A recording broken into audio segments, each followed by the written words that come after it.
Hey, it's Jared. This is the Surface Laptop Go 3, and I'm excited to take a look at it because it's a super slim, really well built Microsoft laptop, and I think it is perhaps the laptop that will be my everyday carry for Windows laptops. And what I love about this is just how lightweight and well built this device is. It feels solid. It has decent performance. While it doesn't have a 13th gen CPU in it, which was a little frustrating to me, it still packs a punch and has decent performance for what it is. So the first thing that I noticed when I started using this device was just how good the keyboard felt. Now, it's not clicky or, overly accentuated by really any specific noise or function, but it's smooth and it feels really nice. It has soft key throw while still having travel. I mean, it's overall a decent keyboard, and I could type on this for a long time and feel like I'm not annoying anybody with the noise, but still having good tactile feedback as I'm typing. So it's a nice, quiet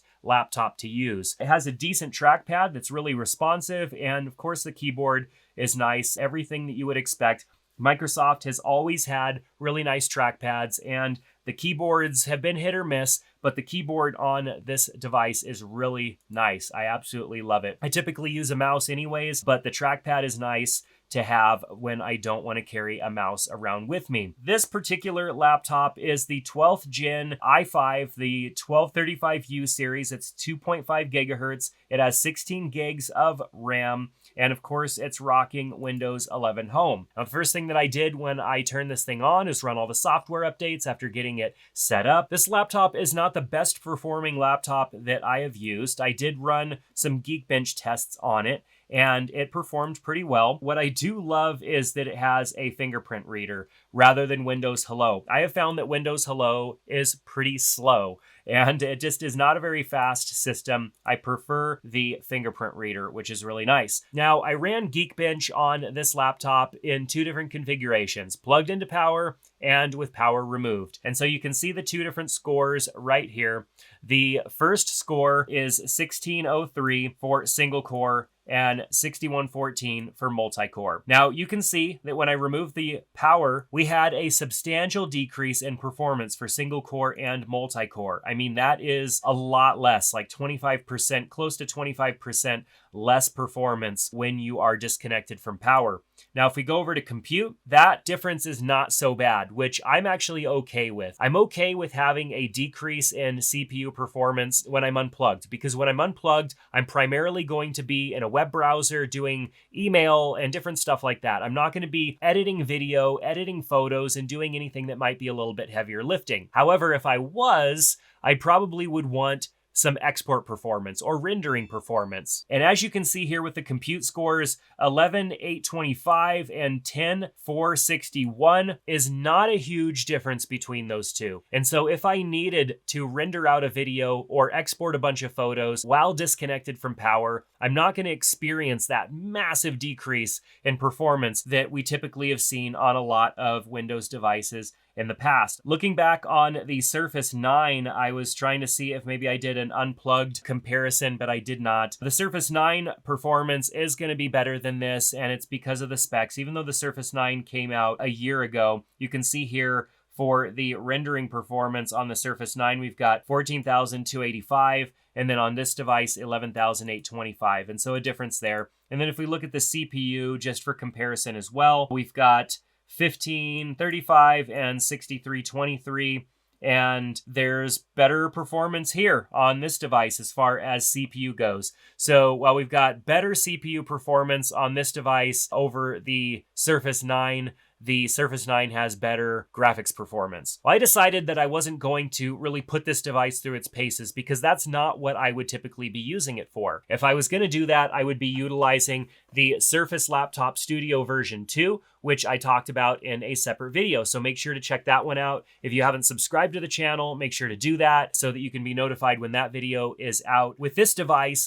this would be my on-the-go device that's extremely lightweight, that has good battery performance, and I can get most things done on it when I am on the road or working from a coffee shop. And so I didn't edit any big videos on this device because there's no point. I would choose to maybe do a little bit of editing and then render out on a device that's more powerful, simply because it wouldn't wouldn't be the best use of my time to use a device like this. Same thing with editing large amounts of photos, which I typically do. I wouldn't do that on this device because it's just not powerful enough to really be an effective use of my time. But with this device, battery life has been absolutely fantastic. I took it to a coffee shop one day with 100% battery. I got there around 8:30 in the morning and I worked for a very long time. I was there till 3:30 in the afternoon and I had about 10% battery life left on this device. I was in web browsers with multiple tabs opened as I usually am and working with files and stuff like that, sometimes going into Adobe Photoshop to do a little bit of cropping. And I was really impressed by the battery life that I got out of this device. And it didn't seem, even though in the Geekbench scores it shows a decrease in performance there being disconnected from power, it didn't seem to me to be that big of a difference when it came to actual real life use. I think the optimizations that they put in place for making sure that you get decent battery life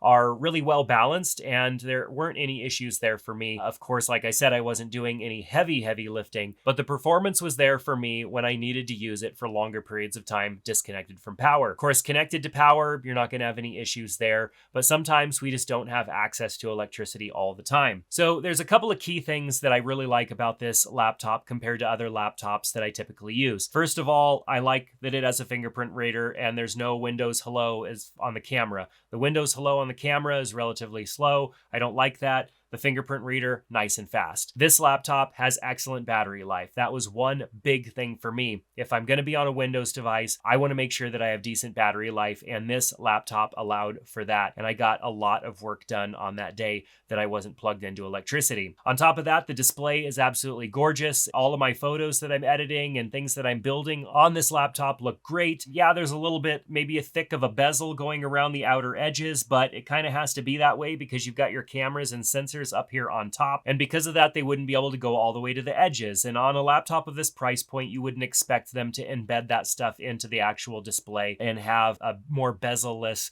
type of display experience. That's fine. I'm okay with that. I don't feel like I'm losing too much screen real estate here that could have been regained by reconfiguring this device in any different way. The biggest win for me with this device really just is the build quality. It is a nice, decent, solid device that feels like it's going to last a long time and is a joy to use. The keyboard, absolutely fantastic. The trackpad, a great experience. The display, pretty decent. And then overall, it just feels good. It has a nice texture to it. Now, the bottom of the device is not made out of the same material as the top. This is like an aluminum. Down here, it's some sort of composite type of plastic material, but that's okay. On this side of the device, we have the proprietary charging connection that also works with the Surface dock and all of that good stuff that Microsoft uses on all of their Surface devices. Over on this side of the device, we have one USB-C, one USB-A, and a headphone jack. So not a lot of ports available on this device, but at least we have two and we have one of each kind because we do still kind of live in a world where things are still USB-A and USB-C. And it's nice to have a headphone jack on it as well. Now, lastly, this device never really has gotten hot on me, and that's great. When I was using the Surface Laptop Studio, that thing got quite warm, and I talk about that in the video. But with the Surface Laptop Go 3, I didn't experience any crazy heat issues. I think it does a great job of keeping its cool, especially when I had a browser open with a ton of tabs. I had Photoshop opened, I had Lightroom opened, and I was jumping between all of those different apps. That's a heavier load for a laptop like this, and it never felt hot to me. It didn't seem like it was blowing any heat or air at me. It just seemed like it was handling it well, and the performance maintained throughout. I never experienced really any issues of slowdowns or anything like that, even though I was taxing this laptop a little bit more than probably the average user will. So what are my final thoughts? Well, I think it's an absolutely great device. For the price and the performance, it is a nice laptop. It feels great, it looks nice and is clean, and overall was just a joy to use. Is it worth the price when there's a lot of other options that are out there? I think that it is priced relatively well, maybe a little bit on the high side, but you're getting a device that has a decent build quality, a fantastic keyboard, and it's going to last you for quite a while because it's built well. So you're not going to have to worry about replacing your device in a couple of years. This is something that will last you 3, 4, probably even 5 years because it's built so well. There are a couple of different configurations of this laptop, so check out the links in the description below to check out pricing, options, and all that good stuff. If you have any questions, go ahead and ask them down in the comment section below, and I'll do my best to answer them based on my experiences with this device. Thanks so much for being here. Make sure to give this video a thumbs up, subscribe to the channel, and I'll see you back in the next one.